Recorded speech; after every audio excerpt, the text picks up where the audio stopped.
कि यार छोड़ो जाने दो, आज इसको कुछ नहीं कहते।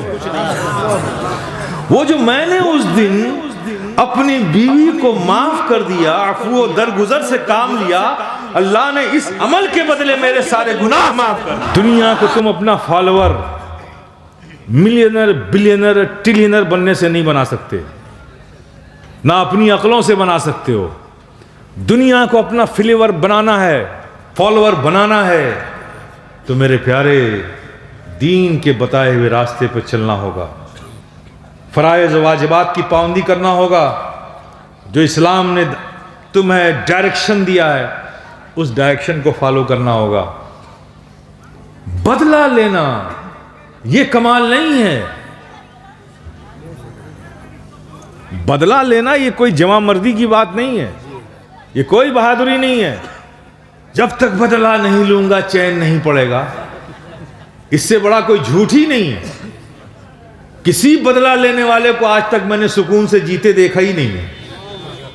उसने बदला लिया था ये कहकर के बदला लूंगा तो सुकून आ जाएगा, बदला ले लूंगा तो चैन आ जाएगा, लेकिन बदला लेने के बाद उससे ज्यादा बेचैन मैंने किसी को देखा ही नहीं।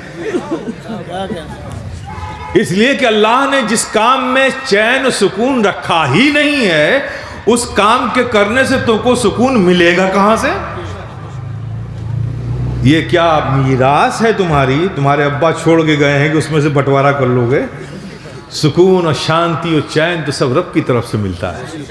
कल्ब को इस्तिकामत और राहत तो रब अता फरमाता है। सुकून तो रब की नेमत है, जब अता करता है तो वो अता करता है।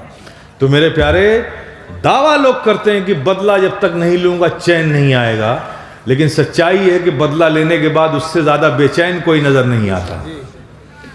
बदला लेना बहादुरी नहीं है, माफ कर देना ये बहादुरी है। क्या है? माफ करना ये बहादुरी है। एक वाकया सुनाता हूं मेरे प्यारे, शायद तुम्हारे जहन में ये बात बैठ जाए। एक इंसान था, बड़ा श्रूट था, बहुत जालिम था। दुनिया की कोई बुराई ऐसी नहीं थी जो उसमें नहीं थी। उस पर से ये था कि जब घर आता था तो बीवी बच्चों को मारता भी था बिला वजह, न कमाता था न धमाता था, कुछ व्यवसाय नहीं, शराब पी के बिला वजह मारे बीवी बच्चों को, सब सहमे। वो मर गया। पूरी सोसाइटी में उसका एक ही दोस्त था, दोस्त नहीं था, उससे डरता था।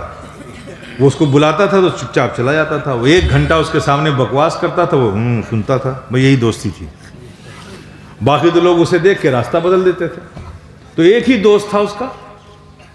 अब वो जो शराबी था, जुआरी था, जालिम था, सफाक था, रहमदिल नहीं था, वो बिल्कुल श्रूट था, वो मर गया। मरा तो वो दोस्त जिसके साथ बैठ करके वो बातें करता था, उसने उसे ख्वाब में देखा। तो जिंदगी भर तो उसके सामने उसको बोलने की हिम्मत नहीं हुई, लेकिन मरने के बाद जब ख्वाब में देखा तो कहा कि अब पता चला ना तुमको, पहुंच के अब सजा में पड़े हो ना। उसको उलझा हुआ देखा, अब पता चला जो दुनिया में जुर्म करते तो उसकी सजा क्या है। तो वो जो था शख्स रोने लगा कि भाई तुम सही कहते हो, मैं बड़ा गुनहगार था और मेरी सजा भी बहुत बड़ी थी, लेकिन हमारा रब कितना करीम है, कितने बड़े पापी और गुनहगार को अल्लाह ने माफ कर दिया। अब उस दोस्त ने सुना, हैर तो पड़ गया। वो ख्वाब में कहते तुझे माफ कर दिया अल्लाह ने? अल्लाह ने तुझे माफ कर दिया? हाँ भाई मुझे माफ कर दिया। तेरे पास कौन सा अच्छा अमल था भाई? मुझे तो कोई तेरा अमल नजर ही नहीं आता जो अच्छा हो, फिर भी तुझे अल्लाह ने माफ कर दिया? कहना हाँ मुझे माफ कर दिया। बात दरअसल ये है कि बस मेरा एक काम आ गया। का वो कौन सा अमल था तेरा? का एक दिन मैं रोज जाता था घर पे, बहाने से बीवी को मारता था, बच्चों को मारता था। एक दिन जब गया घर में, शराब पी के नशे में गया, तो मेरी बीवी ने खाना मेरे सामने डरते डरते रखा कि अभी खाना देने के बाद, खाना खाने के बाद ये मुझे मारने वाला है। खाना दिया, और उस दिन वाकई में उसने गलती की थी। गलती नहीं करती थी तो मैं मारता था, उस दिन उसने गलती की थी, दाल में नमक लवण ज्यादा डाल दिया था। तो उस दिन तो मेरे पास मारने की बिल्कुल पक्का वो था कि गलती तो है, पॉइंट आज पक्की है, मारूंगा। लेकिन पता नहीं मेरे दिल में क्या आया कि यार छोड़ो जाने दो, आज इसको कुछ नहीं कहते। वो जो मैंने उस दिन अपनी बीवी को माफ कर दिया, अफू दरगुजर से काम लिया, अल्लाह ने इस अमल के बदले मेरे सारे गुनाह माफ कर दिए।